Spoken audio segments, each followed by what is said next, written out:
페이지 스가랴 3장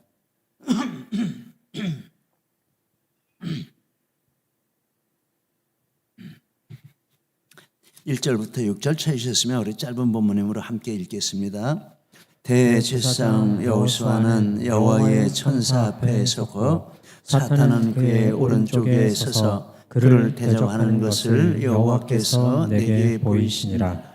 여호와께서 사탄에게 이르시되 사탄아, 여호와께서 너를 책망하노라. 예루살렘을 택한 여호와께서 너를 책망하노라. 이는 불에서 꺼낸 그슬린 나무가 아니냐 하실 때에 여호수아가 더러운 옷을 입고 천사 앞에 서 있는지라.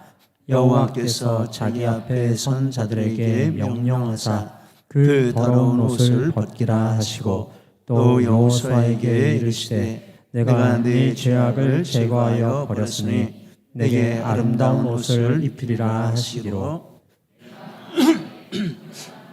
그의 머리에 씌우소서 하매 곧 정결한 관을 그 머리에 씌우며 옷을 입히고 여호와의 천사는 곁에 섰더라. 여호와의 천사가 여호수아에게 증언하여 이르되. 아멘.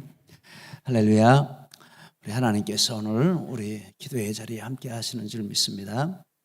또 은혜 주시고 이곳에 오셔서 이곳에 임하셔서 우리 찬송을 드렸는데 찬송대로 하나님이 은혜 주시고 임하신 줄 믿습니다.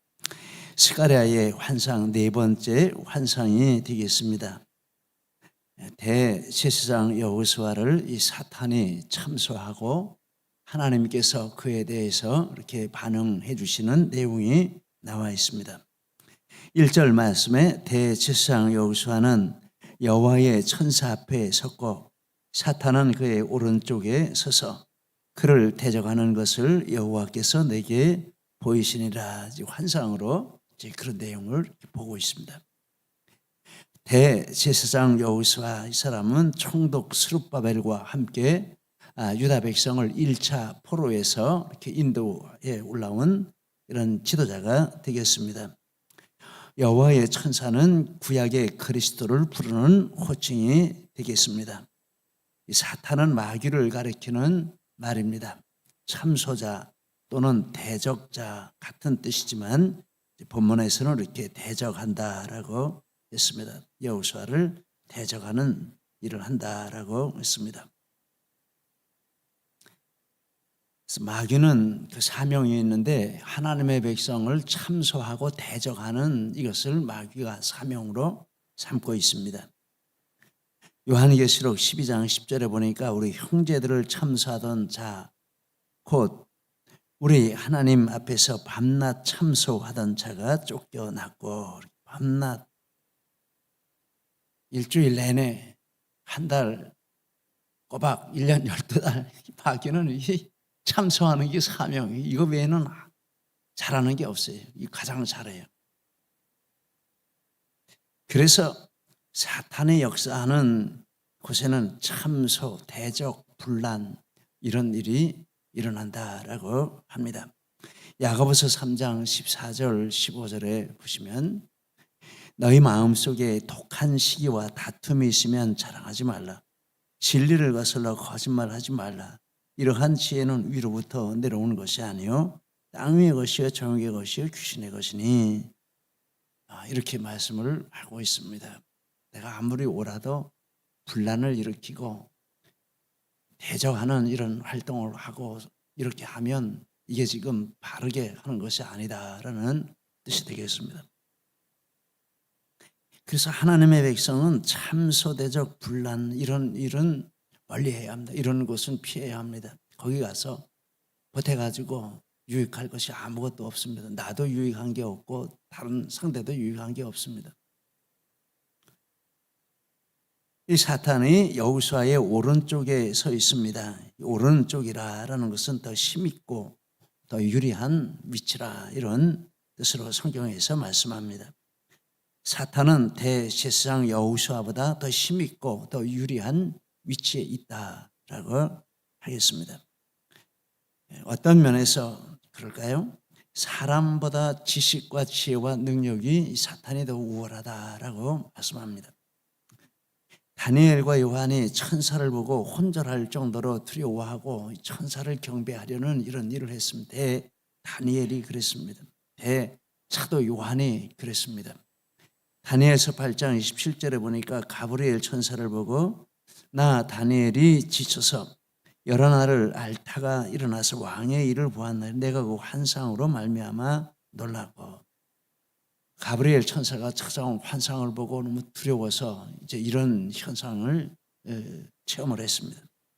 요한계시록 22장 8절에 보니까 내가 듣고 볼 때 이 일을 내게 보이던 천사의 발 앞에 경배하려고 엎드렸다. 사도 요한이 예수 그리스도의 계시를 받았으면서 천사가 오니까 그를 경배하고자 하는 이런 두려운 마음, 경외하는 마음이 생겼다라고 말합니다.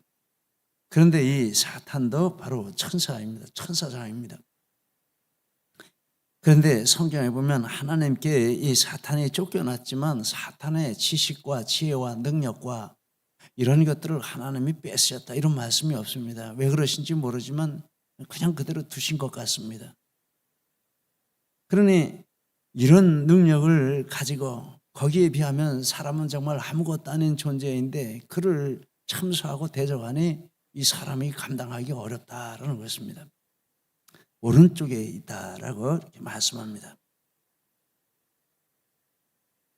그런데 지혜와 지식과 능력, 이렇게 어마어마한 지혜와 지식과 능력을 가지고 있는데 그걸 가지고 하는 일이 여호수아를 참수하는 일을 하고 있다 이렇게 말씀합니다. 하나님이 주신 좋은 은사를 참수하는 일, 대적하는 도구로 이렇게 쓰고 있으니 얼마나 안 된 일입니까? 그래서 생각해 보면 하나님이 그를 추방하실 때 그 은사와 능력을 거두셨다면 얼마나 더 사탄에게도 더 좋은 것이고 또 사탄에게 피해를 입는 우리 사람들에게도 더 좋은 것이다, 이렇게 한번 생각을 해보았습니다. 그런 일은 일어나지 않았습니다.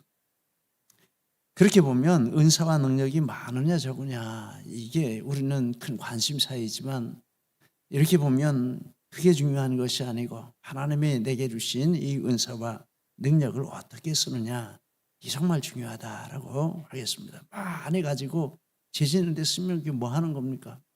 적게 가졌어도 하나님이 충성하고 하나님이 기쁘시게 하는 데 쓰면 그게 얼마나 축복입니까? 우리에게 주신 은사 능력이 비록 내놓을 것이 못되고 부자일 것이 없다라고 해도 온전히 하나님께 바치고 부지런히 하나님을 기쁘시게 하다 보면 그게 축복인 줄 믿습니다. 하나님이 그 손에 붙드시고 그러한 하나님의 사람들을 얼마든지 하나님 뜻대로 쓰시는 때도 올 줄 믿습니다. 이렇게 이제 마귀가 여호수아의 오른편에 서서 이렇게 여호수아를 참소하고 대적하고 하나님께 참소하고 이런 일을 하는데 이건 불행이다라고 생각을 하게 됩니다. 정말 불행한 일입니다. 영원히 불행한 존재가 된 거 아니겠습니까?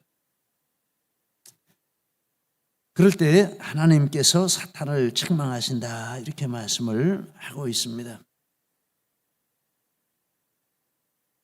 그런데 책망하시기 전에 사탄이 여호수아를 대적하는 그 근거가 있는데 여호수아가 더러운 옷을 입고 있기 때문이다. 3절에 여호수아가 더러운 옷을 입고 천사 앞에 서 있는지라.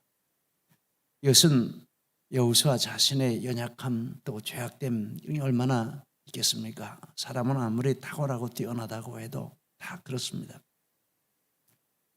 그리고 자신이 지도하고 있는 그 유다 공동체의 죄악됨 이런 것들을 가리키는 뜻으로 보겠습니다. 더러운 옷을 입고 있다. 그래서 사탄은 이 여호수아 개인의 이런 잘못된 것도 잘 알고 있고 유다 공동체의 이런 모자라는 것도 잘 알고 있고 그러니 얼마나 자신 있게 이렇게 참소를 하겠습니까?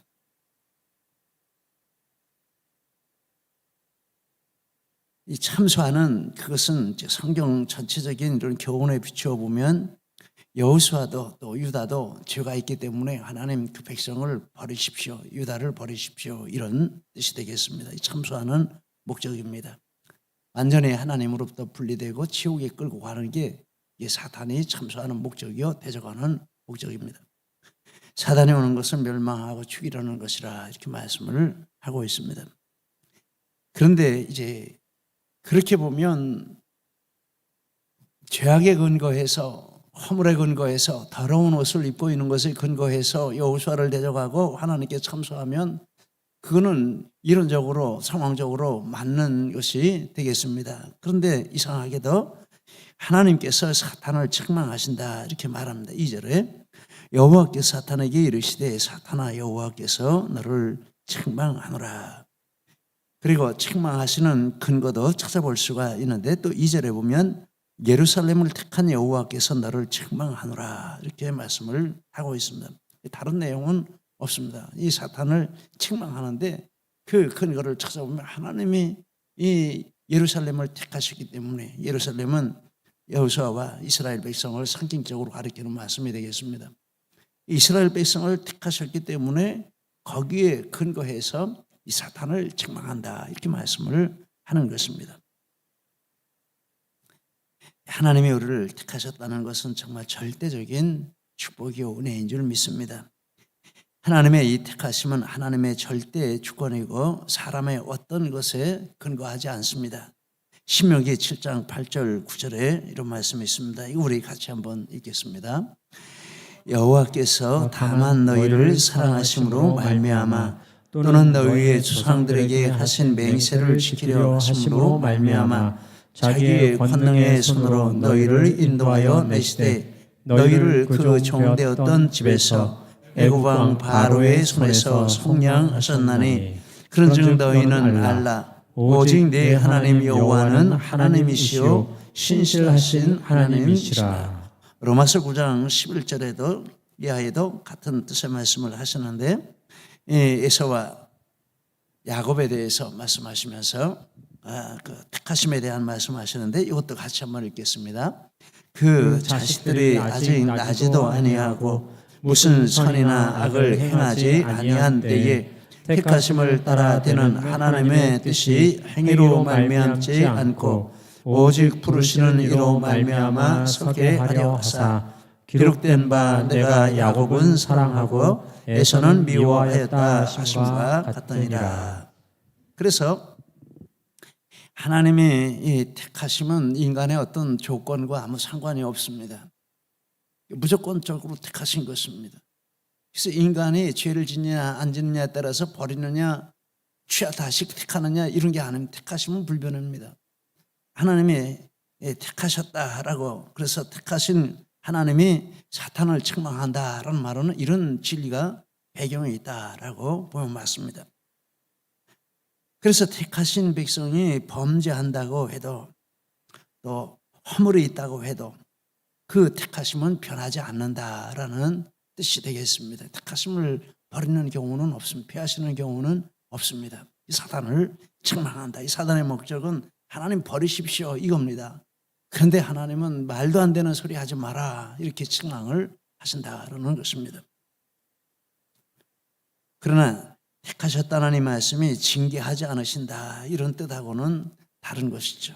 택하셨다는 말씀은 그래서 징계하지 않는다 이건 아닙니다. 그렇기 때문에 택하셨기 때문에 조그마한 잘못이라도 더 매를 드시고 바르게 세우시려고 하시고 이게 맞습니다. 내 자식이니까 그렇게 하신다라는 것입니다.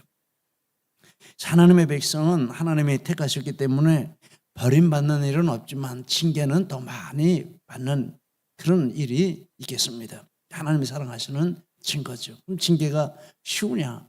절대 쉽지 않습니다.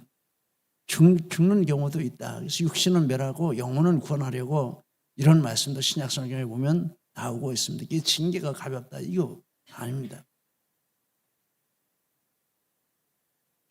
아무튼 하나님의 택하심은 사단이 아무리 참소한다고 해도 이렇게 불변이다. 폐해지지 않는다라는 진리입니다. 그러면서 하나님께서 사탄을 책망하시며 사람에게 책망하시고 사람에게 하시는 일이 있는데 그 말씀이 이어서 나오고 있습니다. 사탄을 책망하시는 내용, 택하심이 변하지 않는다라는 것과 더불어서 2절에 보니까 이는 불에서 거슬린 나무가 아니냐 이렇게 말씀을 하십니다. 나무라는 것은 직접적으로 대지상 여호수아 그리고 간접적으로는 여호수아가 대표하고 있는 이스라엘 백성을 가리키는 뜻이 있습니다. 그런데 이 나무가 어떤 나무입니까? 불에 거슬렸다라고 말합니다. 불에 거슬린 나무. 말씀은 즉 죄와 허물이 있고 징계를 받아서 이렇게 엉망진창 상처가 많고 고통이 많고 깨끗한 것이 없고 더러운 것이 많다라는 뜻이 되겠습니다. 그래서 여호수아도 불완전한 인간으로 죄와 허물이 있고 이스라엘 백성도 개인적으로 또는 민족적으로 죄와 허물이 있고 스토리텔링 시간에 우리 박윤영 목사님께 배운 바를 따르면 선지서들은 이스라엘 백성의 이런 모습에 대해서 개인적으로 민족적으로 더럽고 추한 것에 대해서 책망하시고 권고하시고 또 경고하시는 내용이다 이렇게 보겠습니다. 그럼에도 죄악에서 돌이키지 않았기 때문에 나라가 멸망하고 백성이 포로 되어갔습니다. 역대하 36장 15절로부터 20절 좀 긴데 제가 읽겠습니다. 그 조상들의 하나님 여호와께서 그의 백성과 그 거하시는 곳을 아끼사 부제론에 의해 사신들을 그 백성에게 보내어 이르셨으나 그 백성이 하나님의 사신들을 비웃고 그의 말씀을 멸시하여 그의 선자를 욕하여 여호와의 진노를 그 백성에게 비치게 하여 회복할 수 없게 하였으므로 하나님의 갈대 왕의 손에 그들을 다 넘기심에 그가 와서 그들을 성전으로 칼로 청년들을 죽이며 청년 남녀와 노인과 병약한 사람을 긍휼히 여기지 아니하였으며 하나님의 전에 대해서 그릇들과 여호와의 전의 보물과 왕과 방백들의 보물들을 다 바벨론으로 가져가고 하나님의 전을 불사르며 예루살렘 성벽을 헐며 그들의 모든 궁시를 불사르며 그들의 모든 귀한 그릇들을 부수고 칼에 살아남은 자를 그 바벨론으로 사로잡아 가매 완전히 불에 거슬리고 말았습니다. 책망하고 권고하고 경고하고 했지만 하나도 듣지 않았습니다. 그래서 이제 이런 지경에 이르렀다라는 것입니다. 불에 거슬린 나무. 그런데 거기서 끝나는 것이 아니라 불에서 꺼낸 그 말이 또 그 앞에 보니까 있습니다. 불에서 꺼낸 거슬린 나무라. 불에서 꺼냈으니까 어떻게 됐습니까? 구원했다라는 뜻이죠. 불에 탔으면 완전히 타서 없어졌으면 죄밖에는 남는 것이 없는데 나무가 있고 불에서 꺼냈다라고 하십니다. 북왕국 이스라엘은 아수르에게 완전히 망하고 타서 소멸됐습니다. 죄도 없는 그런 존재가 됐습니다. 불에서 꺼낸 거슬린 나무는 불에 던져져서 거슬리기는 했지만 불에서 꺼내졌고 그래도 나무의 모습을 가지고 있다라는 것입니다. 남왕국 유다를 가리키는데 그렇게 망했지만 이스라엘과는 다르게 이와 같이 온전히 하나님의 보호하심을 받고 거기서 나오고 혈통과 민족성을 유지하게 되었습니다. 불에서 꺼내졌습니다. 포로된 지 70년 만에 이렇게 귀환해서 다시 성전을 세우고 신앙을 지켜나가는 이런 자리에 있게 되었습니다. 이 유다 공동체와 여호수아를 가리켜서 불에서 꺼낸 거슬린 나무라 이렇게 말씀을 하는 뜻이 되겠습니다. 그래서 하나님께서 불에서 꺼내 주셨다. 그리고 두 번째 여호와께서 여호수아에게 다음과 같이 하신다라고 합니다. 3절에 더러운 옷을 입고 여호수아가 천사들 앞에 서 있습니다. 4절에 여호와께서 자기 앞에 선자들에게 그 더러운 옷을 벗기라 하시고 아름다운 옷을 입히라라고 4절에 말씀을 하십니다. 그 위에 스가랴가 하나님께 정결한 관을 여호수아에게 씌우십시오라고 이렇게 간청을 하니 하나님이 그 말도 들어주셨다라고 말합니다. 그래서 5절에 내가 말하되 정결한 관을 그의 머리에 씌우사매 정결한 관을 그의 머리에 씌우며 옷을 입히고 여호와의 천사는 곁에 섰더라라고 말씀합니다. 이 뜻을 이렇게 정리를 해보았습니다. 더러운 옷은 여호수아 개인과 유다 백성 공동체의 죄악이 되겠습니다. 더러운 옷을 벗기는 것은 그와 유다의 죄악을 깨끗하게 해주시는 것을 가리킵니다. 4절에 여호수아에게 이르시되 내 죄악을 제거하여 버렸으니. 그리고 아름다운 옷을 입히고 정결한 관을 씌우는 것은 구원, 칭의, 성화, 영화 이런 놀라운 하나님의 축복을 이제 이 여호수아와 이스라엘 백성에게 내리워 주신다라는 뜻이 되겠습니다. 이사야서 61장 10절에 내가 여호와로 말미암아 크게 기뻐하며, 이거 같이 읽겠습니다. 이사야 61장 10절 내가 여호와로 말미암아 크게 기뻐하며 내 영혼이 나의 하나님으로 말미암아 즐거워하리니 이는 그가 구원의 옷을 내게 입히시며 공의의 겉옷을 내게 더하심이 신랑이 사모를 쓰며 신부가 자기 보석으로 단장함께 하셨습니다. 이렇게 기뻐하는데 구원의 옷을 입히셨다라고 이렇게 말씀을 합니다. 요한계시록 19장 8절도 같이 한번 보시겠습니다. 그에게 빛나고 깨끗한 세마포 옷을 입도록 허락하셨으니 이 세마포 옷은 성도들의 옳은 행실이라. 이로다 하더라. 이것은 성화를 가리키는 뜻이 되겠습니다. 거룩한 행실로 바꾸어 주시고, 로마서 8장 30절도 한번 보시겠습니다. 미리 정하신 그들을 또한 부르시고 부르신 그들을 또한 의롭다 하시고 의롭다 하신 그들을 또한 영화롭게 하셨느니라. 칭의 또 성화 또 영화 이런 과정을 쭉 이렇게 말씀하시고, 이게 우리에게 이제 걸어가게 하시는 길이 되겠습니다. 우리는 지금 칭의를 지나왔습니다. 구원을 지나왔습니다. 칭의를 지나왔습니다. 지금 어디 걸어가고 있습니까? 성화의 길을 걸어가고 있습니다. 많이 성화됐습니까? 제가 볼 때는 우리 성도님들 정말 많이 성화되신 것 같아요. 아주 크게 성화되어 가시는 것 같아요. 할렐루야. 정말 몸부림치고 발버둥 치면서 예전에 내가 이랬는데 이런 모습을 벗어버리겠다고 애쓰는 모습들이 너무나 아름답고 좋습니다. 성화입니다.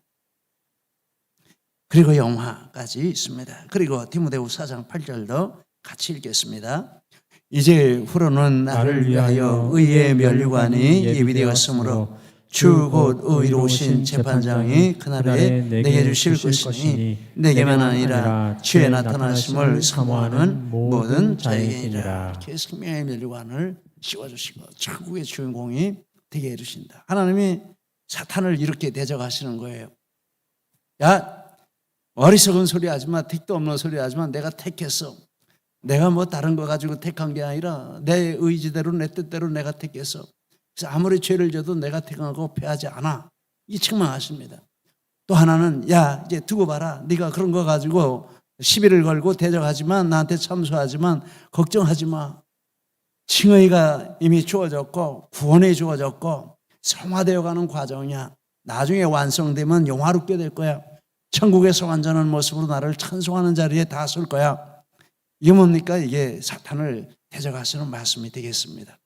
정말 하나님이 우리가 성화되어 가는 그런 모습을 가질 때 얼마나 자랑하고 싶으시겠습니까? 또 우리가 이런 구원의 확신, 천국의 확신, 소망 이런 걸 가지고 기뻐하고 즐거워하고 환경 때문에 넘어지지 않고 그럼에도 불구하고 하나님 앞에 감사할 때 그 모습이 하나님이 얼마나 사단을 책망하시는 근거가 되겠습니까? 봐라, 내 아무리 그래도 소용없다. 이렇게 하지 않으시겠습니까?